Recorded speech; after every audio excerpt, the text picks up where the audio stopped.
How America armed both sides of the Iran-Iraq War. In December 1983, a photograph was taken that should have ended careers and started investigations. Donald Rumsfeld, special envoy of President Ronald Reagan, shaking hands with Saddam Hussein in Baghdad. Smiling, friendly, making deals. At that exact moment, American intelligence agencies knew that Saddam Hussein was using chemical weapons against Iranian soldiers almost daily. They knew because they were helping him do it. And here is what makes this story insane. At the same time America was helping Saddam gas Iranians, America was also secretly selling weapons to Iran. Missiles, spare parts, intelligence. Billions of dollars worth of military equipment flowing to both sides of the same war. 1 million people died in the Iran-Iraq War, and America armed both sides. This is the story of the deadliest scam in history. The story of weapons deals, secret flights, and a war that was never supposed to end. Because for the men who ran American foreign policy in the 1980s, the best outcome was not victory for either side. The best outcome was endless war. The Iran-Iraq War began on September 22, 1980, when Saddam Hussein ordered his army to invade Iran. He thought it would be easy. Iran had just gone through a revolution. The Shah was gone. The military was in chaos. Saddam expected to win in weeks. He was wrong. What followed was 8 years of the most brutal warfare since World War II. Trench warfare, human wave attacks, poison gas, cities bombed into rubble, children sent to clear minefields. By the time it ended in 1988, somewhere between 1 and 2 million people were dead. 500,000 soldiers killed, hundreds of thousands of civilians, more wounded than anyone could count. And America. America saw an opportunity. When the war began, America officially declared neutrality, but neutrality was never the plan. What America actually wanted was expressed clearly in a phrase that circulated through the Reagan administration. We want them both to lose. Think about what that means. American policymakers looked at a war that was killing thousands of people every month and decided the best outcome was for it to continue as long as possible.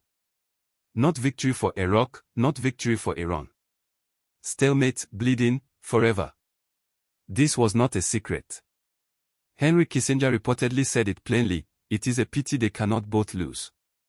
To achieve this goal, America would arm both sides, publicly supporting Iraq, secretly arming Iran, playing each against the other while hundreds of thousands died.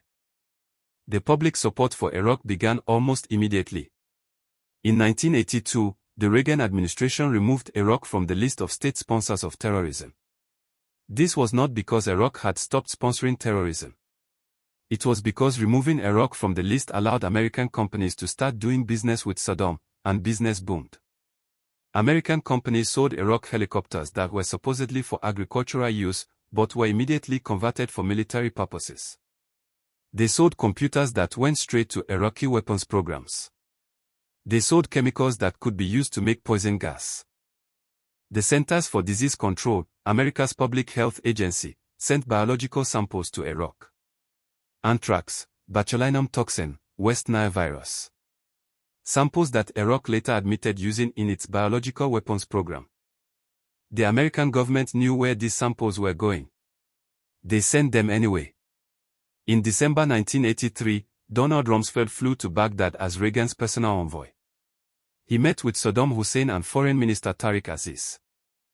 The purpose of the visit was to strengthen relations between the two countries, to offer American support. At that moment, Saddam was already using chemical weapons against Iran. American intelligence knew this. A UN investigation had confirmed it, and Rumsfeld said nothing.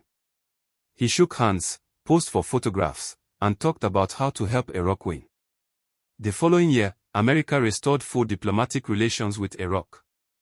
The same year, the CIA began providing Saddam with satellite intelligence. Detailed information about Iranian troop positions, supply lines, and defensive weaknesses. Information that helped Iraq target its attacks more effectively. According to declassified documents, this intelligence helped Iraq calibrate its chemical weapons attacks. American satellites told Saddam where the Iranians were masked, and then Saddam gassed them. When the United Nations moved to condemn Iraq for using chemical weapons, America worked behind the scenes to weaken the resolution. Iraq asked the US to respond in a low-key fashion and not name any specific country. America agreed. The final resolution condemned chemical weapons use, but did not name Iraq. By the mid-1980s, American support for Iraq was enormous. Economic aid exceeding $1 billion, military intelligence, dual-use equipment that went straight into weapons programs. And when Iraq gas Kurdish civilians at Halabja in 1988, killing 5,000 men, women, and children, America blocked sanctions at the United Nations. The public face of American policy was clear. Iraq was the ally. Iran was the enemy. But in secret, America was arming Iran, too. The Iran-Contra affair is one of the strangest scandals in American history, and even people who know about it often do not understand how deeply cynical it really was. In 1985, while America was publicly helping Iraq and blocking weapons sales to Iran, senior officials in the Reagan administration approved a secret program to sell missiles to the Iranian government. 2 anti-tank missiles, Hawk anti-aircraft missiles, spare parts for American weapons that Iran had purchased before the revolution. The official justification was hostages. Iranian-backed groups in Lebanon were holding American hostages. The administration claimed the weapon sales were meant to secure their release. But this explanation falls apart under the smallest scrutiny. For every hostage released, new hostages were taken. Secretary of State George Shultz called it a hostage bazaar. The policy was not working, and yet the arms sales continued. Why? Because hostages were not the real goal. The real goal was money. Specifically, money for another illegal operation.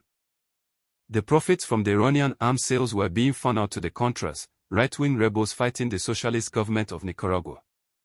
Congress had explicitly banned funding the Contras. The Reagan administration did it anyway, using Iran as a secret ATM. But there was another reason, too. Israel, America's closest ally, wanted the war to continue. An Israeli general later explained the logic plainly. Israel was interested in keeping the war between Iran and Iraq going to ensure that these two potential enemies remained preoccupied with each other. So America armed both sides, publicly supporting Iraq with intelligence, money, and diplomatic cover, secretly selling weapons to Iran, keeping the war going, keeping both countries weak, keeping the bodies piling up. The scale of the deception was staggering. The same administration that was helping Iraq use chemical weapons against Iran was simultaneously selling Iran the missiles it needed to fight back. The same president who called Iran a terrorist state was approving secret arms shipments to Tehran. And when the scandal broke in 1986, nobody went to prison for the policy itself. The crime, in the eyes of American law, was not arming both sides of a war. It was lying to Congress about funding the Contras. Lieutenant Colonel Oliver North became the face of the scandal. He testified before Congress in his uniform, claiming he acted out of patriotism. The Reagan administration claimed the president did not know. Investigations were launched, reports were written, and then everyone moved on. The war continued until 1988. By then, both sides were exhausted. Iran finally accepted a UN ceasefire that it had rejected for years. The borders returned almost exactly to where they had been before the war started. 8 years of slaughter had accomplished nothing. Nothing except what America wanted. Two regional powers devastated, their militaries destroyed, their economies ruined, their populations traumatized. And America was not done. On July 3, 1988, just weeks before the war ended, the USS Vincennes was operating in the Persian Gulf. An American warship in Iranian territorial waters. A commercial airliner, Iran Air Flight 655, took off from Bandar Abbas on a routine flight to Dubai. 290 passengers and crew, families, pilgrims, children. The Vincennes fired 2 missiles at the aircraft. Every single person on board died. American officials initially claimed the plane was descending toward the warship in attack mode. This was false. The official investigation later confirmed the aircraft was descending in a normal flight path in a designated commercial air corridor, broadcasting civilian identification codes. America never apologized. The captain of the Vincennes was never disciplined. In fact, he was awarded the Legion of Merit for his service. The crew received combat action ribbons. The air warfare coordinator who helped direct the attack received a commendation medal. Vice President George Bush, campaigning for president, declared, "I will never apologize for the United States. I do not care what the facts are." Iran has never forgotten. To understand why the Iran-Iraq war matters, you have to understand what happened next. Saddam Hussein emerged from the war with the largest army in the Middle East. An army built with American help. An army that America had supported when it was gassing civilians. 2 years later, that same army invaded Kuwait, and suddenly Saddam was the enemy. The weapons of mass destruction that America had helped Iraq develop became the justification for war. The dictator that Donald Rumsfeld had embraced became the new Hitler. In 2003, America invaded Iraq again. The justification included those same weapons programs. The ones America had helped build. The biological agents that American agencies had shipped to Baghdad. The chemical weapons that American satellites had helped target. The men who had armed Saddam in the 1980s returned to power in the 2000s. Donald Rumsfeld became Secretary of Defense. He helped plan the invasion of Iraq. The invasion to remove the weapons that America had helped create. This is not ancient history. The Middle East we see today, the chaos and violence and endless war, was shaped by decisions made in the 1980s. Decisions to arm both sides. Decisions to keep wars going. Decisions that valued strategic advantage over human life. 1 million people died in the Iran-Iraq war. Children were sent to clear minefields. Soldiers were gassed in their trenches. Civilians were bombed in their homes. And America sold weapons to everyone. The Iran-Iraq war was not a tragedy that happened to the Middle East. It was a business opportunity. A chance to weaken two regional powers at once. A war that was prolonged deliberately by a superpower that armed both sides. When you wonder why Iran does not trust America, remember the war. Remember the handshake. Remember the 290 passengers on Flight 655. Remember that America has never apologized. If this video helped you understand something you did not know before, subscribe and share it with someone who thinks American foreign policy is about spreading freedom. The truth is usually uglier than the textbooks admit.